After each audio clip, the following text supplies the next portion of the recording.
as I said, we are absolutely fortunate and joyous to have today with us one of the most interesting voices in Israeli public sphere, in my opinion, and certainly uh, one of the most famous redheads in Israeli public life.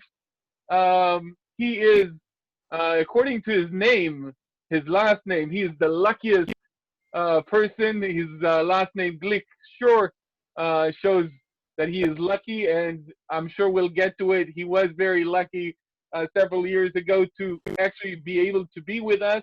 He is a former Knesset member from 2016 to 2019, and today he is the president of the Shalom Yerushalayim Foundation. He is a rabbi and a Bible teacher and so many other things, and I hope that we'll get to some of them. He is well known for, he's also a tour guide in Jerusalem, and he's well known to be one of the experts on the question of the Temple Mount. So I want to start with a question that is Jerusalem oriented. What is Jerusalem for you, Rabbi Glick? First of all, shalom to everybody. I hope you can hear me. I'm extremely excited at speaking to you. Let's give him a warm shalom. Shalom. Thank you so much. I'll be happy to see all the people that are hiding behind their names. If you have your nothing to be ashamed of, I'll be happy to your camera. I'm not ashamed of you guys. If you have your camera, so you can open it, so Rabbi Glick can see that open it. I have no problem whether you are with I have no problem with you whether you are with makeup or without makeup. I see that Mr. Georgie has a wonderful background in behind him. That's really very exciting. Actually, I'm pretty surprised. I was sure the interview tonight would be in biblical Hebrew, but it sounded a little closer to English to me. But we will start in English. Wow, you started without any doing things, anything gradually. You immediately started with the pinpoint question: what is Jerusalem for me? Wow, that's a question with a lot of depth into it, and I really feel that Jerusalem is mainly the foundation of faith. It's the foundation of all faith. It's the foundation of my faith. It's the foundation of your faith. Whether it was Abraham or even before Abraham, the king of Shalom, king of justice, Malki Tzedek, who welcomed Abraham on his victory, and he showed what it means to respect others, and all the way through Abraham, who showed us what faith is and what devotion is and what commitment is, and he said, Hineni, here I am. And through King David, who gave his whole life to God in honor of Jerusalem, following by his son Solomon, who taught us what Jerusalem was all about. And I could say, if I quote the book of Psalms several places, Jerusalem, a city that unites, a Jerusalem surrounded with mountains, as it says in Psalm 125, and that the same way God surrounds his people from now and forever. God, in Jerusalem, you're surrounded with mountains, and you know you're surrounded with God. God embraces you, but not only does he embrace you, our relationship to God is he is our father and he is our mother. And when I look at the picture of Jerusalem in the center and surrounded by mountains, I feel that we are in the womb of God. We are in his womb. He is our beloved mother. He's protecting us. Many empires are gone. Romans, the Byzantines, the Babylonians, Assyrians, Canaanites, all the way through the Ottoman Empire and the many others on the way. So Jerusalem for me is the connection to eternity, but it's not only the connection to eternity as a Jew, but it's what unites all peoples. It's the house of prayer for all nations, and it's the origin of the word of God to all peoples, wherever they are, whomever they are. And so today, and I'm running the Shalom Jerusalem Foundation. It's the foundation that really puts Jerusalem on the table. And it puts Jerusalem on the table as a foundation of peace. And those of you who can visit us, are welcome to visit at shalomjerusalem.org. I go there every week to Temple Mount, and I pray for people who give in prayer requests. I teach Torah from Jerusalem. Well, you asked a question, Netanel, and I just can't stop answering that question. So It's you better all right. Go tell me ahead. to I stop, think we're because all otherwise enjoying I your go answer. on and on. Thank you so much. And when I'm sitting here in Jerusalem and I turn on my computer and I see all your faces, for me, you are here with me in Jerusalem. And I really would like to share my heart. It's a very interesting thing I paid attention to today. There's one word in the Psalm I just mentioned before, 125, that talks about the righteous. And the word is V'liyesharim belibotam, and to the righteous, to the straight, upright in their heart. And the word V'liyesharim is the same letters as the word Jerusalem, Yerushalayim. So Jerusalem is the heart of the righteous. So I think that it's a very beautiful thing. And any way I look at it, Jerusalem is something that can give us a strong backbone and a strong, as I said, foundation stone for our faith. And therefore, it's an obligation, and it demands a commitment. It demands a commitment. And if we are now in the process of the Zionist movement of returning to Jerusalem, returning to Israel, and next week we'll be celebrating Jerusalem Day, the day of unity, that we united Jerusalem. The next step, in my eyes, of the Zionist movement is turning it not to a national movement, but into a global movement. A movement that announces the fact that when God chooses Abraham, Isaac, and Jacob, he says to them, I'm choosing you so that you should be a blessing to all the peoples. And all of this together combines and centralizes itself in Jerusalem. So I'm proud and really privileged that God allowed me to serve him as an ambassador of Jerusalem. And I will speak up about Jerusalem. And I will invite all of you again to shalomjerusalem.org to visit the Shalom Jerusalem Foundation. I will put a link to the website in the chat box so everybody can get into the website, and I will, go ahead. Yeah, so I'm saying that that's what it's all about. In my eyes, Shalom and Jerusalem are the two synonyms in my eyes, but also the good of Jerusalem. It says, Yivarechecha Adonai Mitzion, God shall bless you from Zion, and you will see the good of Jerusalem. So there's the Shalom of Jerusalem. It says, Shalom Yerushalayim, pray for the peace of Jerusalem. There should be peace only in Jerusalem. A Jerusalem peace. It's a special kind of peace. It's a peace that unites not only on the fact that I'm tolerant to you, so I won't step on you even though you aggravate me, but the tolerance of Jerusalem is the fact that we understand that we're all part of one big puzzle. We're all part of one big harmony. And just like when you go to the concert, you don't want to only hear the drum, you don't want to only hear the cello. You want to hear all the instruments together. This is Jerusalem. And that's why it says that the life, the water to the world, the light of the world that Zechariah talks about will come out to the world from Jerusalem. And Jerusalem is God's throne, is God's, Jerusalem is God's house and an origin of his word to the world. Yes, you can see the wonderful website that we have. You can read about the Jerusalem Bible Conference. And as it says here, for the Torah will go forth from Zion and the word of God from Jerusalem. Zion is usually referred to as the more spiritual part of Jerusalem, and Jerusalem is more the geographical, topographical part.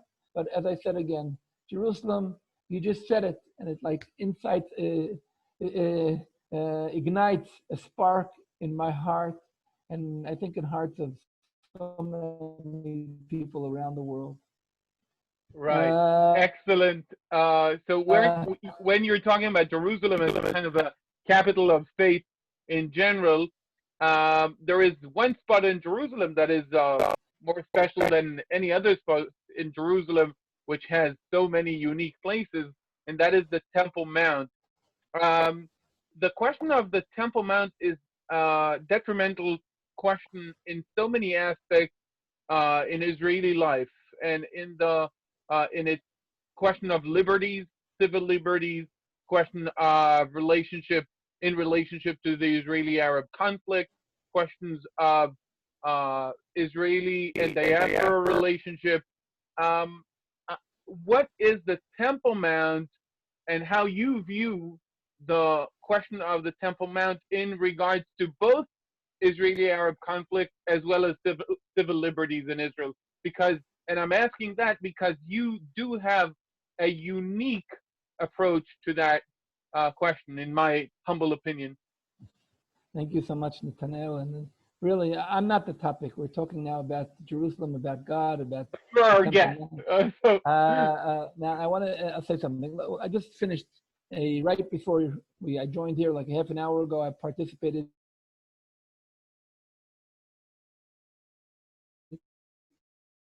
in the American United States Congress with led by Ambassador Sam Brownback, and it was speaking about freedom of religion. We spoke about persecution against religious people all over the world, and for me, that's what Jerusalem is all about, and that's what Temple Mount is all about. I'm sure you're all familiar with the beginning of Isaiah 2, repeat itself, up to the mountain of God, and we'll say, God, show us your ways, and show us the word of God will come from Jerusalem. And it says, he will judge between the nations. And when we refer to he will judge between the nations, again, Isaiah 2, when it says he will judge, Vishafat, the sentence in verse 4, he will judge. Who is he? Now I see in the English here, it says he in a capital H, referring to God. But the subject of these sentences, if you look before, is, and it will be in the end of days in verse 2, the mountain of God will be above all hills. So the subject is the mountain. So will it be God who will judge, or will it be the mountain who will judge? And I think it's a very important point. The mountain of God.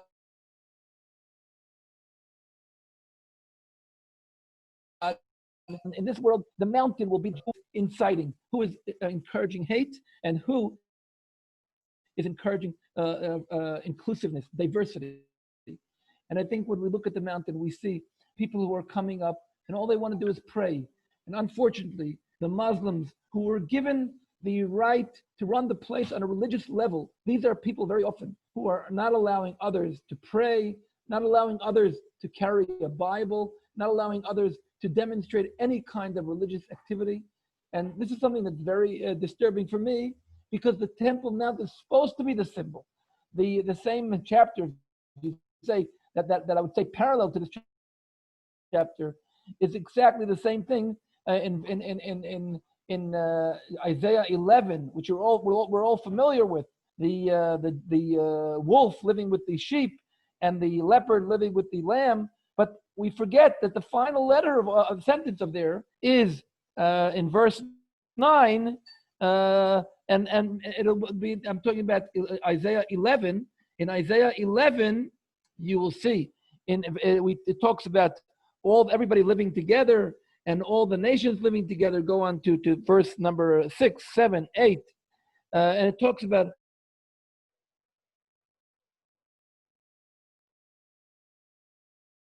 all of these living together. And point in verse number 9, it's talking about the mountain of God, the mountain of God. And in that day, as it says here, in all of my sacred mount, nothing evil or vile shall be done. The whole message of diversity, of a child baby playing with a viper's hole. By the way, I don't know if you realize, what is this? A child playing with a snake takes us back to the Garden of Eden, where man and snake were sort of the origin of sin. and they were in friction with each other. Here we see they're making peace with each other. And where does this all begin? On God's holy mountain. The idea of the Temple Mount is something that should be a symbol of diversity living together, a symbol of different kinds of animals living together, and a symbol of what we were supposed to be. When God created the world, if you recall, before the flood, men were vegetarians. So what we see here is something extremely beautiful. Today, Israel is a democratic country, and we respect agreements. And unfortunately, Muslims to run the religious authority, but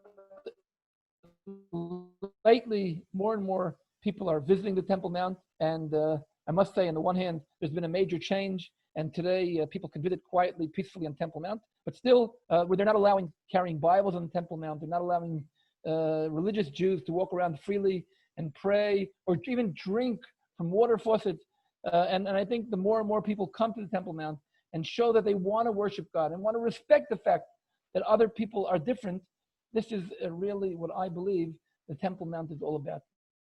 Right. I should maybe clarify something about this unbelievable reality for people who are not like well familiar with this subject. There are like about 10 gates to the Temple Mount. If I'm wrong, Rabbi Glick will correct me. There are actually 11 gates, but one of them is actually a small gate which doesn't lead. So majorly, there are 10 gates that are used. 9 of them are used for Muslims, and only one of them is used for non-Muslims. And you can guess which one has. Right.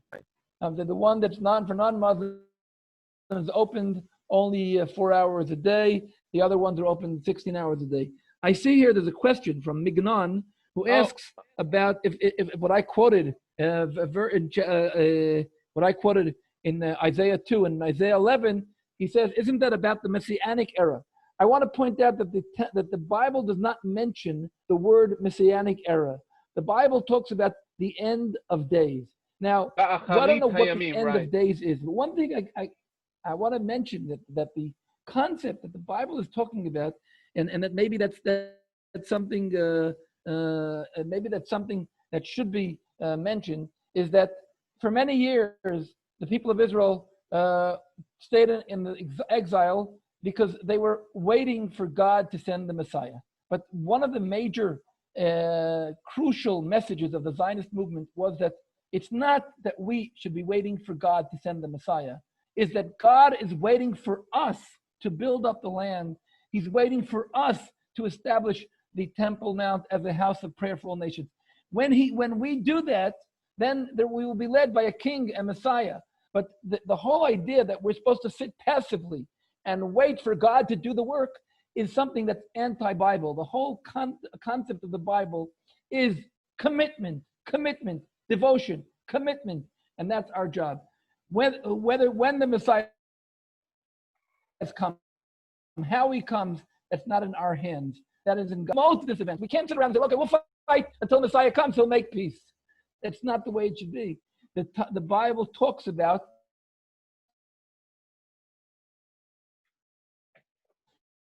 there are two words in Hebrew. One is Yehud, and the other is Goral. And when you believe in determinism or fatalism, decision. But the Bible teaches us we have destiny. We are a nation of destiny, and not a nation of how would you say? They would translate the Goral and fate. We're not a nation that has, we have a faith, and that's what it's going to be. It doesn't work that way. Many people are familiar with the story of Moses, where his mother put him in the river, which to save his life. There are many stories in the Greek mysticism of different people who were hidden, and some miraculously grew. But the difference between those stories are these people. It said in the mystical stories, they wanted to prevent them from their faith, but apparently their faith took over. But by Moses, who was our leader. Can you get closer to your connection source, because there is a bit of a kind of a connection issue. We're losing you a little bit. Okay, can we get closer to the router? So because once in a while there's disconnection. You know? Okay. I think there shouldn't be disconnections, but I'm saying again. I'll try to do what I can do. Okay, maybe I'll do. Okay, I'll try to do that. Okay, one second. I'll try to do something. Okay. Meanwhile, I'll just. Okay, I'm going to try. What I wanted to point out again.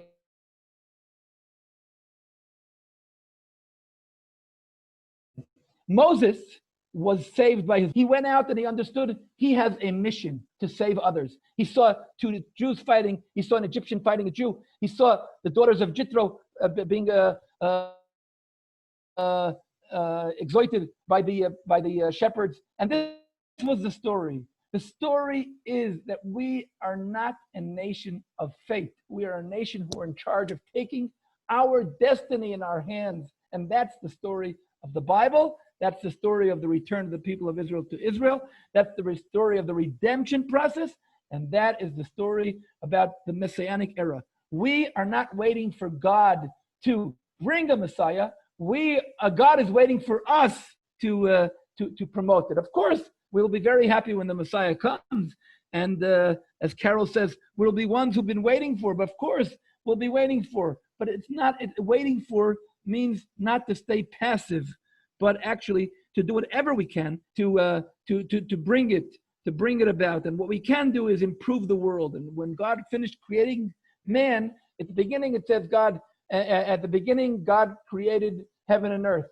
But the final word of the creation story is that Asher bara Elohim la'asot. God created for us to do. And that's where the Bible starts. The Bible begins, I created the world, I created man in my Elohim, in my image. It's not unlike the word image, but God says you are to be the God of the world by promoting the world, by upgrading the world, by developing things, by bringing about new technology, by not looking at the wheat, but making it into cake.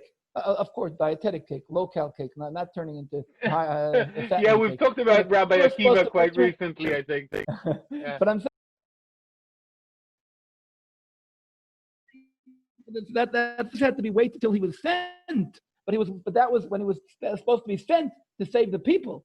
But he did not wait for him to be sent to save others. He did not wait until he was sent. And the people of Israel were sent as soon as we came out of Egypt. We were sent, and on Mount Sinai we received a mission, an assignment, and it was not only an assignment given to the people of Israel, but when God created the world and He chose Abraham, Isaac, and Jacob, and He said to them, "You are to teach the world what justice is all about." This assignment was given to all of humanity. So we have a mission, we have an assignment to make this world closer to God and to announce God's kingdom, God's dynasty in the world. Right. I want to, along this line of inquiry a little bit, it should be understood to everybody here that among, of these 10 gates, only one, the one that is open for 4 hours for non-Muslim, has metal detectors, and there is absolutely, which is illegal, but de facto, there is an enforced prohibition of praying. And not only that, as recent as last February, Rabbi Glick was arrested for walking too slowly on Temple Mount, right? I'm not inventing these things. No, this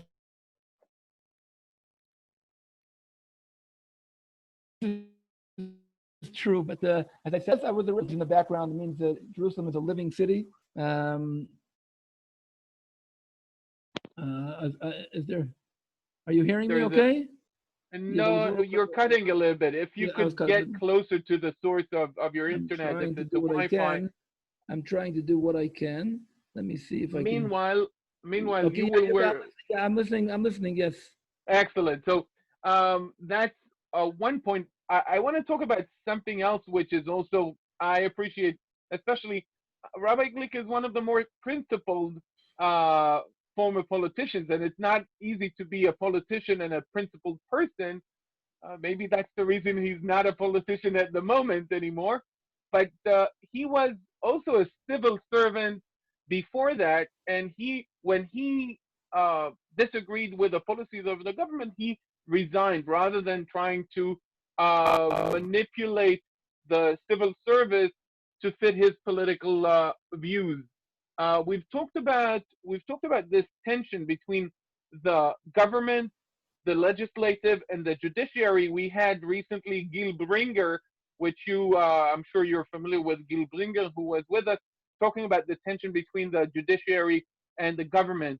Um, is that something you would like to elaborate on because of your constant, how shall I put it, uh, interesting relationship with the police and the court? Look, I really cannot compete with Gil Bringer's knowledge in that topic.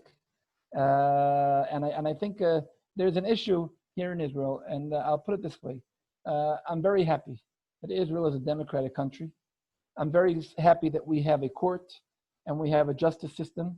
Yes, some people think that if you criticize the justice system, then you are attacking the court. I think the fact that we are living in a democratic country is important. I think the judicial system in Israel is not clean from any mistakes.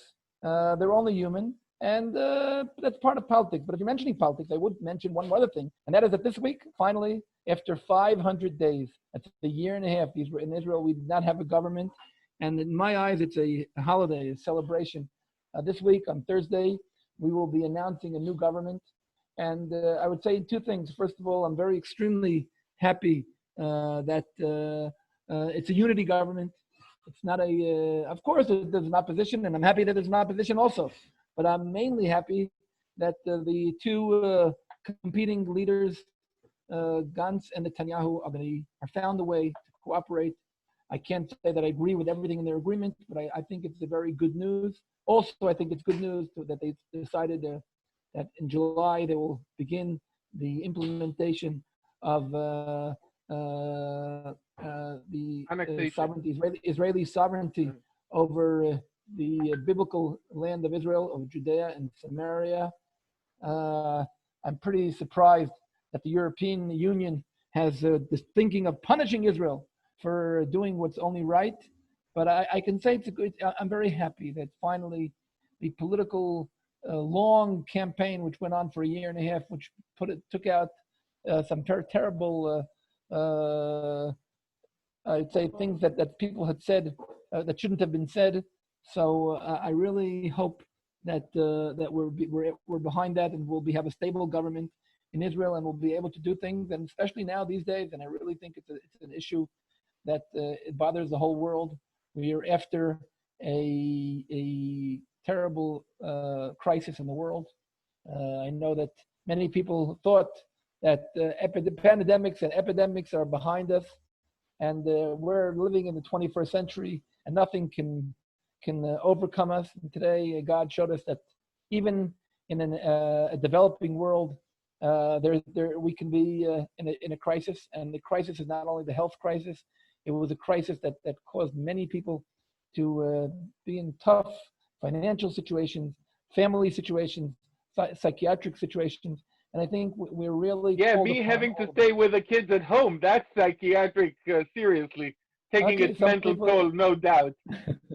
For some people, those are the issues, but for some people, there are some even much more serious issues. And I think that we really have to cooperate and look around and see who in our surroundings is in need of support, and we should be able to open our hearts and really be able to offer support for those who are in need. Today I went up and the Temple Mount is closed, but I went up the Mount of Olives, and I stood on the mountain which was on the east of the Temple Mount, and I stood there and I poured out my heart for you can look at Georgie's background. You can see the background. That's pretty much what I was able to see right today from the Temple Mount, but from the Mount of Olives, I can say that I really felt I was pouring out my heart in front of God because I think it's really, we're in a situation that we are, as I said again, commitment. We're committed to look around and make sure all of our surroundings who are in need get the support. Because I'm also want to tell you that in another part of my personal biography, I'm today celebrating my anniversary of 1 year and 2 months and 17 days. This is something that, and excuse me, in 27 days, because this is really something that I remarried. I was a widower. My wife was a widow for 17 years. And the Torah, the Bible teaches us. I would even say the Bible teaches us before the building of the temple, one of the most important things is to care for the transparents, for the orphans and the widows who are alone, and they don't have a backbone, they don't have their mate to share with. And you were complaining about your children, but I'm happily that you have a partner who you can share it with. But there's many people in the world who are at a young age remain with their orphans and they remain widows or widowers, and they're very often you look at them, you think, hey, what's wrong with them? They're regular people. They don't need any kind of aid or any kind of support. And my wife, well, as I said, she was 17 years a widow. She established an organization called Amitzim, which means the brave, which is an acronym in Hebrew of Almanot, Almanim, Yetomim, Tzeirim, which means widowers and widows and young widows and widowers and orphans. And this is something that really to empower these people. And that was just like, that's an example. And I think that the Bible, who expresses so much about the need to care for the orphans and the widows, again and again, God himself is considered the father, Avi Yetomim, the father of orphans. And I think this is something that we definitely have to follow. And so now in these days, it's time to look around if anybody knows in your neighborhood an orphan or a widow who is coping alone. And I'm not talking about a 75-year-old widow, or it's also not so simple, but I'm talking about a widow and widowers who are raising little children, small children, and who usually the death of their partner, of their spouse, came upon them with surprise. And it can happen from anything. It can happen from illnesses. It can happen from suicide. It can happen from crime. It can happen from accidents, car accidents, or other accidents. It can happen from many different things. And people, and at this time, these people are very often forgotten. So once again, in my Bible, Isaiah 2, right before comes Isaiah 1. And Isaiah 1, Isaiah talks about caring for the orphans and the widows. And so again, so does Zechariah and so does Jeremiah. Again and again repeat. And the Torah itself repeats several times the caring for the orphans and the widows. Yes, you go down a little further, you'll be able to see, there it is right in front 17. of you. Learn to do good, devote yourself to justice, aid the wrong, uphold the right of the orphan, defend the cause of the widow. So here we are. By the way, one of the things that we can thank God for is that in this time of coronavirus, this technology really enables us to watch and look and share and talk. It's a special thing and something we can thank God for. But it's our so special, amazing. We can also thank the men who developed these things as well. And I think that's part of not waiting for the Messiah, but actually doing what we can. Right. We are convening, I think, for the past 2 months, almost every evening, learning together, studying together, meeting interesting people, and again, you are one of them, and thank you very much for coming. We're not letting you off the hook yet, if you will. Okay, I'm with you, and I'll be happy to study with you, and I'll be happy to learn from you. Right. I started with your last name meaning lucky or luck, and we are all lucky to have you with us today, and you are lucky as well to be generally in existence today, because if people, I sent the Wikipedia entry to everybody so they might have read it, you went through a very, very unfortunate event of an assassination attempt that just very luckily left you alive. Did this Yeah, attempt, if you are you willing to, if it's yeah. inconvenient, we can No, skip. no, it's But fine. It's fine. It's fine. how did it change you, if it did at all? Okay, look, the assassination attempt that I survived 5 years ago, October 2014, was part of my activity, which I've been speaking up about freedom of religion on Temple Mount for many years. And I was at the end of an evening in honor of Temple Mount, and it was called Israel Returning to Temple Mount. And I was speaking there, people from different sides of the Israeli political map, and even non-Jews who were speaking about the rights for freedom. At the end of the event, I was approached by a person who came over to me and said to me, "You are an enemy of Al-Aqsa." And point blank, from 1 foot away, 30 centimeters, he shot 4 bullets to the center of my heart, and I was critically injured. As a matter of fact, my family were all called to the hospital to immediately, pretty much to say goodbye. Thank God I'm alive. And I'll put it this way. The person who shot me thought he was promoting his faith. Anybody, in order to promote his faith, has to kill somebody else, is in my eyes, doing everything opposite of what God tells us. And God told us the importance of preserving life and not of taking somebody else's life. I'm happy that that night the Israeli authorities made sure that person is not alive anymore. And I'm extremely happy that the Israeli medical service was able to save my life. And here I am. But I take it as with God, if God saved my life, it means that he felt that my assignment and my mission is not over yet. And therefore, as I said before, when I left the Knesset, immediately I established the Shalom Jerusalem Foundation. And the idea was exactly that. The fact that the person shot me meant that he thought that his belief in God is exclusive, meaning that everybody has to worship God the way he understands. And if you don't worship God the way I understand, then I can kill you. But God's not exclusive. God is inclusive. And inclusiveness means that you respect others even though they have a different faith, which means that we are obligated not to try to change somebody's faith and try to convince somebody to leave his faith, but actually to respect other people's faith. And I can say that ever since that attempt, I understood the danger of violence, and I understood the importance of speaking up about freedom of speech. I can just say that just like the person who shot me was a Muslim and he thought he was doing something for the sake of Islam, 2 of the people who treated me, one was a surgeon and the other was a nurse, were Muslim. And I can say that these people did more for Islam than the person who shot me in the name of Islam. And I think that that's something that caused me to speak up for that. And I've been speaking up for that very clearly and loudly, of the importance of turning people to the faith in one God, but everybody should worship him in the way he wants. I must say, as I mentioned before, that I thank God I survived the assassination attempt.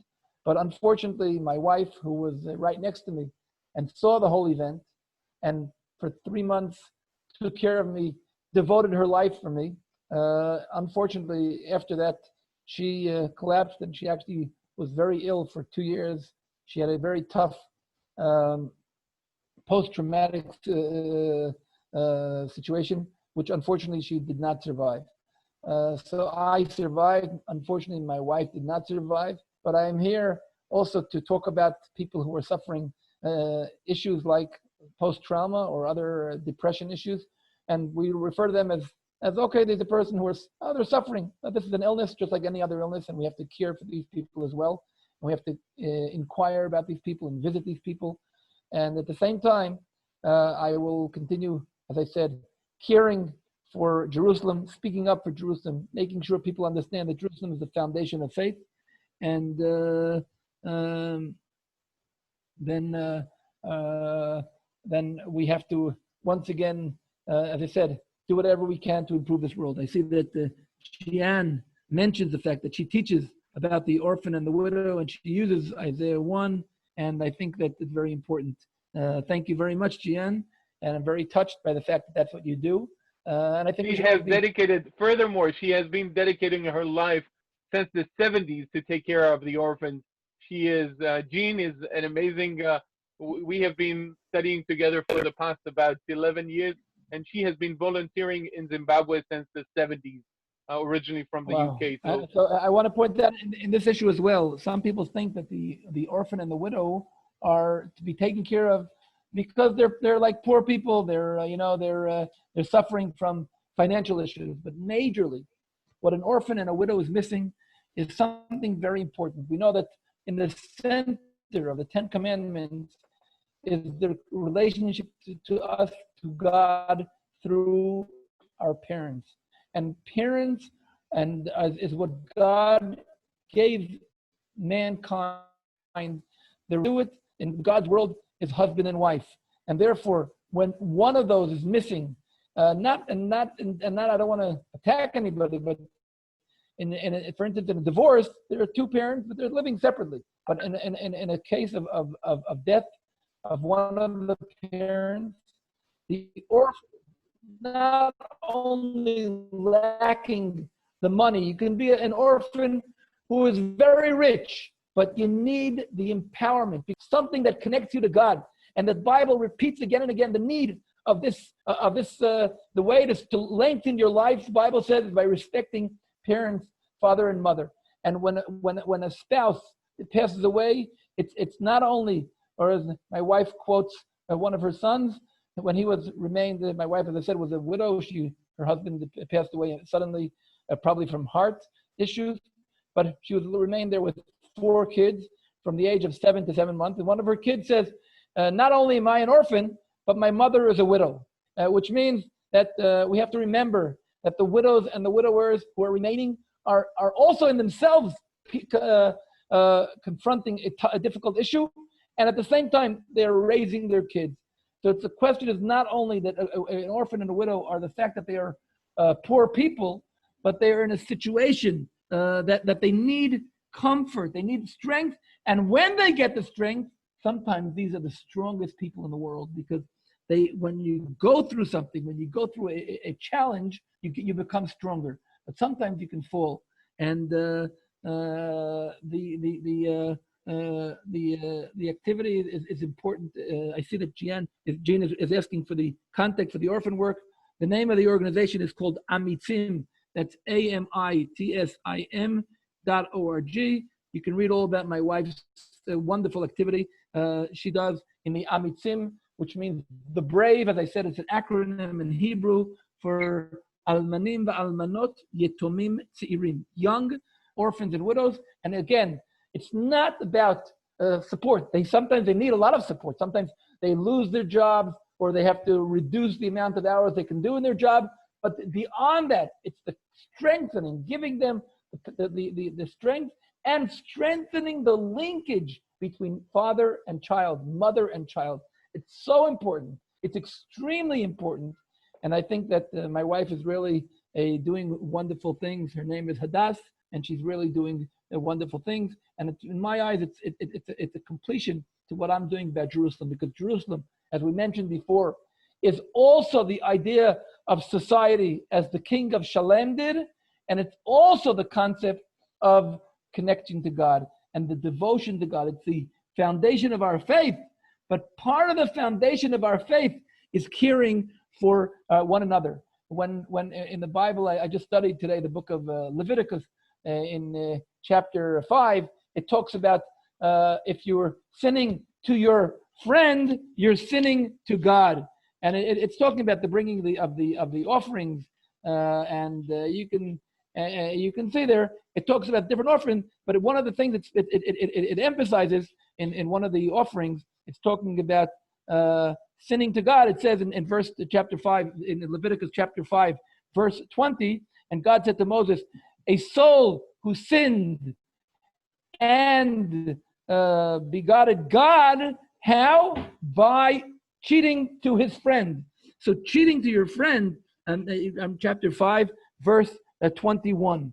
And you'll see, here we say, here you can see, how are you sinning to God?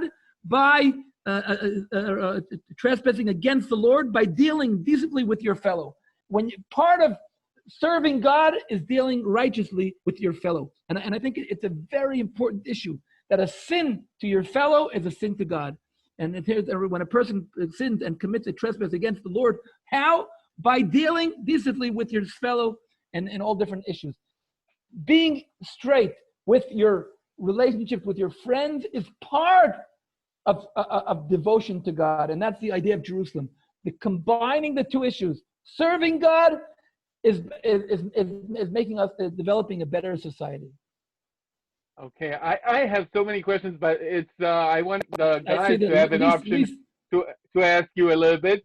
So Georgie, you have such a beautiful background. You get the first question. Go ahead. I just wanted to point out that Lisa says there that comfort and nurture are as essential as food, and she's 100% right, and I can only agree with her. Georgie, go ahead. Rabbi, I can ask the question because it is on the context which you face the issue of being assassinated.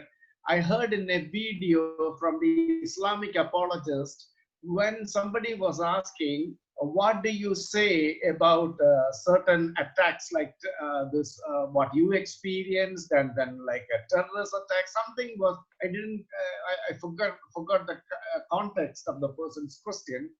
But the apologist, the Islamic apologist, replied like this: oh, in your Bible itself, how did Samson die? Because God empowered him, and when he died, he killed more people. So when people use these sort of like issues, because you have went through this, how can we give a more appropriate answer? Oh, very good. Who was that apologist? Georgie, I see that.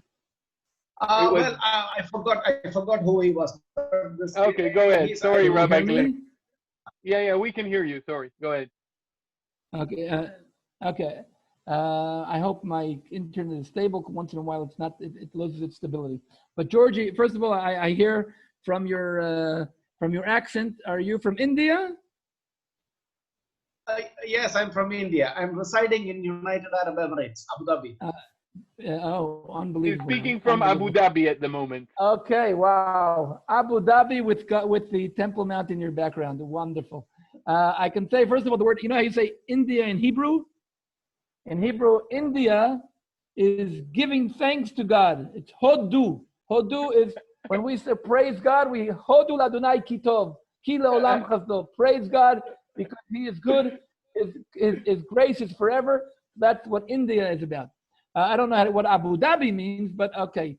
Anyway, what I wanted to say, and that is very important to say. Look, in the book of Judges, is the book that is the book of anarchy. It's the book between the entering to Israel by Joshua and the kingdom in the time of Samuel.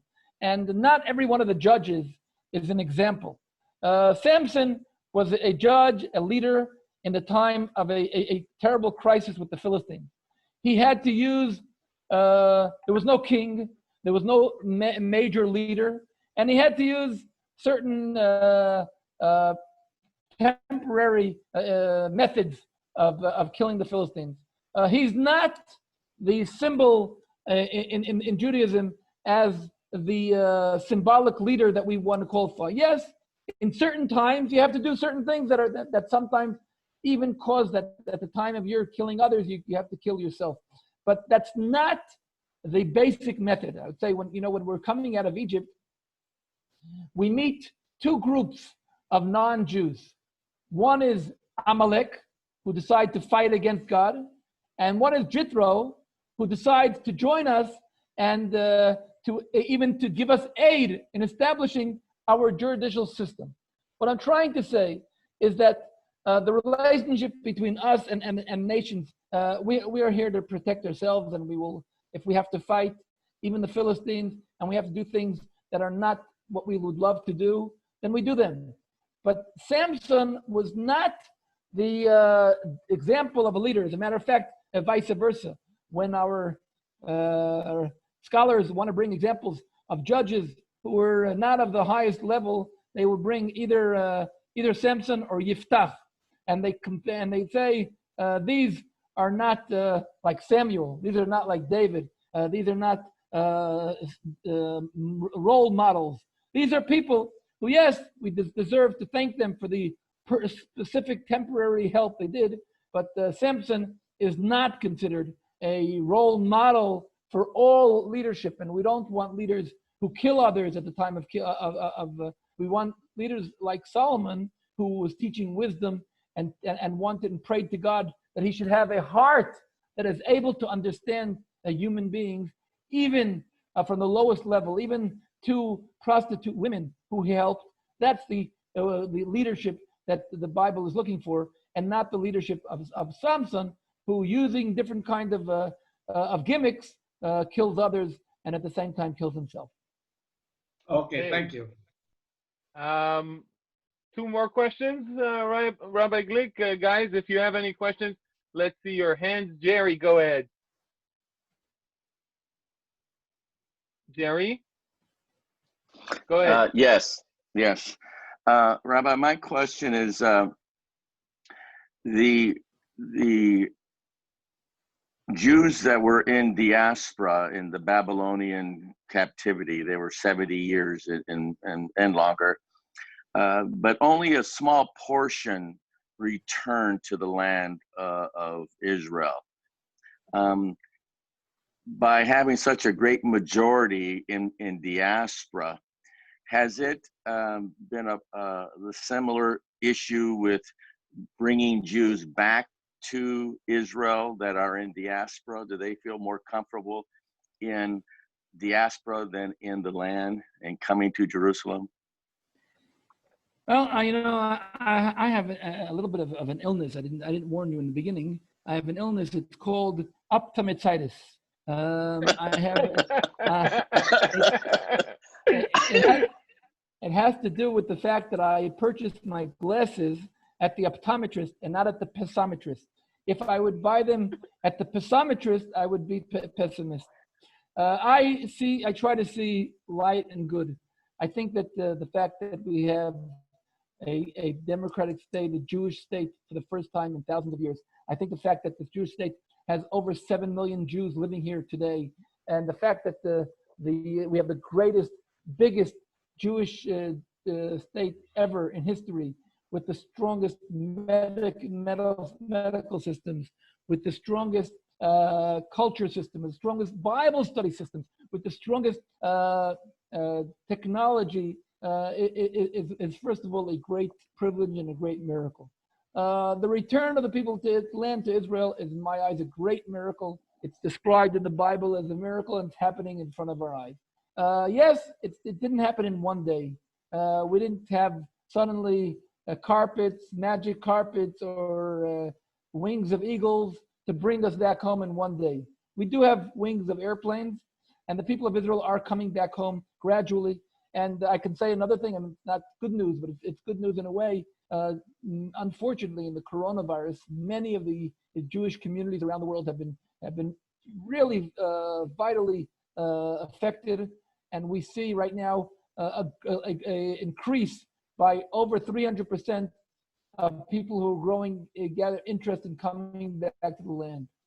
You were right. In the time of the Second Temple, the beginning, very few people came back to Israel, and I think the prophets speak about how God was not satisfied with the fact that the people did not come back. And I cannot say I'm satisfied with the fact that the people of Israel have not all come back, but I can say that it's an unbelievable thing. I don't think that Herzl, who 120 years ago began with the Zionist movement, and he would dream that so fast there would be such a change and the Jewish people would be coming back home. And the Jewish people are coming back home, and I think we will continue bringing them back home. We will continue embracing them, opening the doors for them. And at the same time, we will continue trying to be a light to the nation. We will continue trying to turn Jerusalem into a house of the foundation of faith for all nations. And I think that that's mostly what's important. And I'm not here to criticize others for not coming. Everybody has his reasoning. Yeah. Right. Well, I the should reason just add that I should just add that demographically speaking, and we've mentioned Professor Sergio de la Pergula not too long ago, the demographics of the Jewish people is like shifting nowadays to a majority of Jews living in Israel. That's nowadays. Yeah, it's also interesting to see that Israel is the only Western country where the birth rate is growing tremendously, and not over 3 kids. Yeah, I see that woman. Jerem is trying to say something. And I was just going to continue that. I understand, from Ezra's point of view, because when he was in the land return, he still said that even though he was in Eretz Israel, he says, I'm still a slave in my own land. So he didn't have 100% sovereignty or freedom. But now, today, and since 1948, it has totally shifted. Now you have returned into the League of Nations. You are a nation after thousands of years where you were no longer a nation in captivity. What you're saying, Jerome, I want to point out one more thing.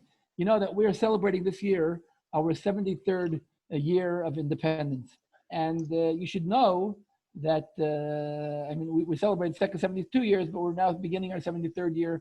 And in the history of the Jewish people, there has never been an independent Jewish state longer than 72 years.